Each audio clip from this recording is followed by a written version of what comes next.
पूरी दुनिया की निगाहें टिकी हैं भारत और यूरोपीय देशों के बीच होने वाली मदर ऑफ ऑल डील, ऐतिहासिक डील पर। यह वो डील है जो 19 साल 19 इयर्स 19 साल से अटकी हुई थी, जिस डील को लेकर ट्रंप और उनके लोग भी बहुत बातें कर रहे हैं। उस डील को अब भारत की शर्तों पर डन किया जाएगा। इस डील को लेकर यूरोपीय देश काफी उत्साहित हैं। कल भारत और यूरोपीय देशों का समिट होगा जिसमें डील पर मुहर लग सकती है। रिपब्लिक डे परेड में शामिल यूरोपीय कमीशन की अध्यक्ष उर्सुला वॉन डेर लेयन ने कहा कि भारत एक सफल, दुनिया को ज्यादा स्थिर, समृद्ध और सिक्योर बनाने वाला देश है और बनाएगा। भारत और यूरोप के बीच फ्री डील से भारत का सामान बिना टैक्स के या कम टैक्स के यूरोप के मार्केट में बिक सकेगा। अभी यूरोपीय मार्केट में भारतीय प्रोडक्ट्स पर ऑलमोस्ट 4% टैरिफ लगता है, लेकिन लेबर इंटेंसिव सेक्टर्स में 10% इंपोर्ट ड्यूटी लगती है। भारत भी औसतन यूरोपीय सामान पर लगभग 10%, 9-10% के आसपास टैरिफ लगाता है। इसमें ऑटोमोबाइल्स पर तो 35%, प्लास्टिक पर 10%, केमिकल्स और फार्मास्यूटिकल्स पर 9.9% टैरिफ लगता है। इस डील से भारत ने एग्रीकल्चर सेक्टर को बाहर रखा है। जैसे अमेरिका को नहीं बोला कि नहीं, इधर नहीं घुसाएंगे भाई तुमको, अंदर, उधर बाहर रहो, तो अमेरिका उधर हाथ पैर मार रहा है। ये यूरोप वाले तैयार हो गए। भारत ने जितने भी फ्री ट्रेड एग्रीमेंट किए उसमें डेयरी सेक्टर को बाहर रखा है। इस डील से भारत को France, Germany, Spain, Italy, Austria, Belgium, Finland, Hungary, Poland, Denmark, Sweden समेत 27 देशों में कम टैक्स वाली मार्केट मिल जाएगी। इस डील से भारत को क्या फायदा होने वाला है, यूरोप को क्या फायदा होने वाला है, वो भी आपको बता देता हूं, क्योंकि इन तस्वीरों की बड़ी चर्चा है।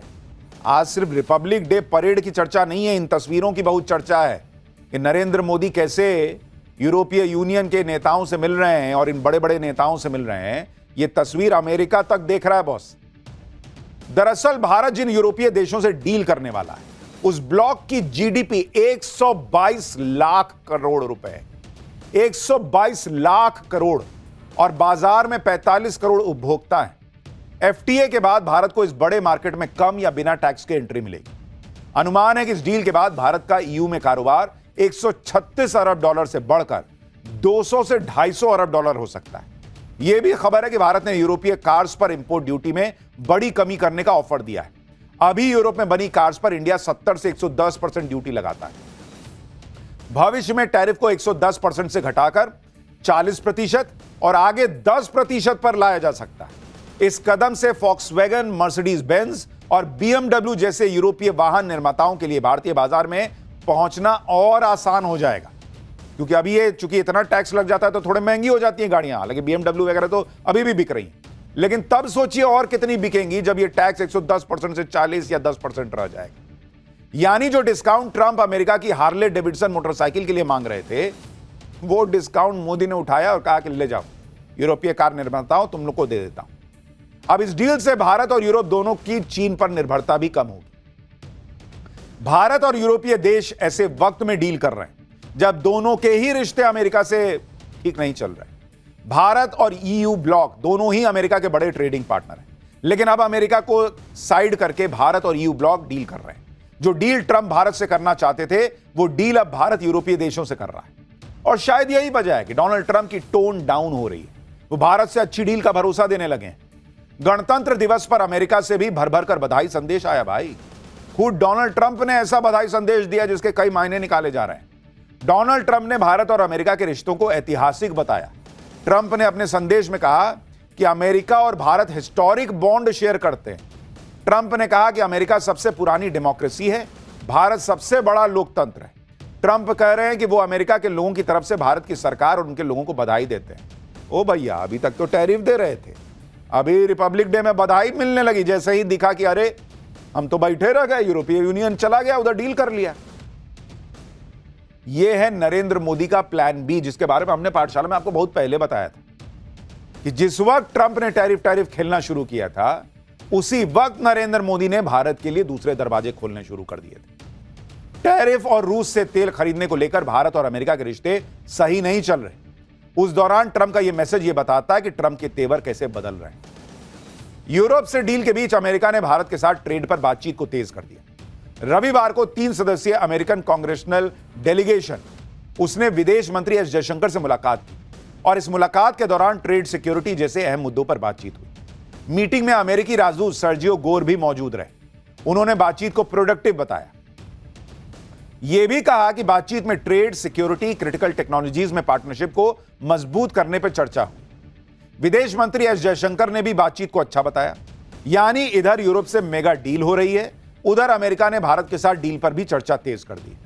अमेरिका ने भारत पर लगे टैरिफ को हटाने या कम करने के संकेत भी ऑलरेडी देने शुरू कर दिए। तो जिसको कहते हैं ना कई बार आपदा में अवसर, जो नरेंद्र मोदी कहते हैं और अंग्रेजी में ब्लेसिंग इन डिस्गाइज कहते हैं, अगर अमेरिका ने ये टैरिफ ना लगाया होता ट्रंप की सनक में, तो शायद भारत इतने दरवाजे खोलने पे विचार ना करता, क्योंकि भाई मामला जैसा चल रहा है वैसा चलता रहता। अब भारत का यूरोपीय यूनियन से भी मामला सेट हो रहा है, और उधर अमेरिका को हमने आपको पहले डे 1 से कह रखा कि उसको पीछे जाना ही पड़ेगा, क्योंकि ये नया भारत है, इसके बिना काम नहीं चलेगा।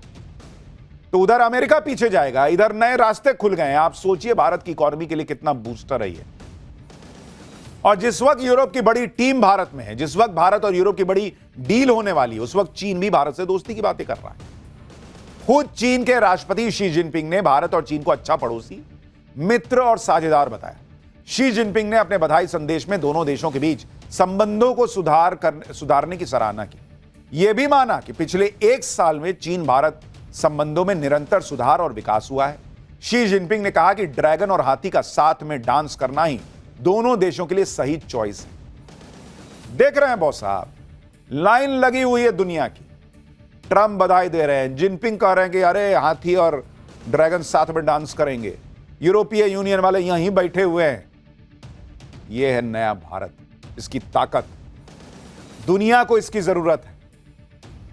शी जिनपिंग का यह बेहद पॉजिटिव मैसेज का सीधा मतलब यह है कि भारत और चीन के बीच हाल में ही जो बॉर्डर को लेकर विवाद हुआ है, उसका असर द्विपक्षीय संबंधों पर न पड़े, यह चीन चाहता है।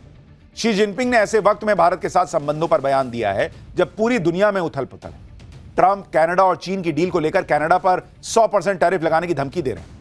वेनेजुएला से लेकर ईरान तक अमेरिका लगातार चीन के हितों को टक्कर दे रहा है। और अब तो यह भी खबर आ गई कि अमेरिका शी जिनपिंग की जासूसी करवा रहा था, चीन के सीक्रेट लीक करवा रहा था। भारत और यूरोपीय देशों की डील से चीन और अमेरिका में भी खलबली मची। उधर यूरोपीय देश इस डील से गदगद है। यूरोपीय देशों में एक बड़ा देश फ्रांस भी है।